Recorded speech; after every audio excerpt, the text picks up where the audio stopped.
জমকালো আয়োজনে সাকিবের বোনের বিবাহ সম্পন্ন। বিশ্বসেরা অলরাউন্ডার সাকিব আল হাসানের একমাত্র বোন জান্নাতুল ফেরদৌস ঋতুর বিয়ে সম্পন্ন হয়েছে আজ। পাত্র আলিফ মোল্লা মিরপুরের সংসদ সদস্য ইলিয়াস মোল্লার ভাই আলী মোল্লার ছেলে। জানা গেছে, জমকালো আয়োজনের মাধ্যমে ঢাকার সেনাকুঞ্জে আকদ অনুষ্ঠিত হয়। এদিকে আইপিএলের আসর থেকে ফিরেই যোগ দেন সাকিব তার বোনের বিয়েতে।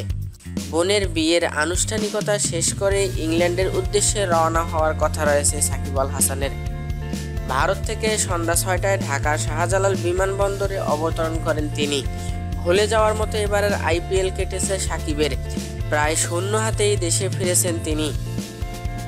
আগের প্রায় সব আসরেই কলকাতা নাইট রাইডার্সের হয়ে দারুণ পারফর্ম করলেও এবারে মাত্র এক ম্যাচ খেলার সুযোগ পান তিনি। গেল 21শে এপ্রিল ইডেন গার্ডেনে রাইজিং পুনে সুপার জায়ান্টের বিপক্ষে ওই ম্যাচে 3 ওভারে 31 রান দিয়ে তিনি উইকেট শূন্য থাকেন। ফলে পরের ম্যাচগুলোতে তাকে আর নামানো হয়নি। সামনে রয়েছে আয়ারল্যান্ড ত্রিদেশীয় সিরিজ ও চ্যাম্পিয়ন্স ট্রফি। একে সামনে রেখে এখন সাসেক্সে কন্ডিশনিং ক্যাম্প করছে বাংলাদেশ। 2-1 দিনের মধ্যেই ক্যাম্পে যোগ দিতে ইংল্যান্ডের উদ্দেশ্যে ঢাকা ছাড়বেন সাকিব আল হাসান।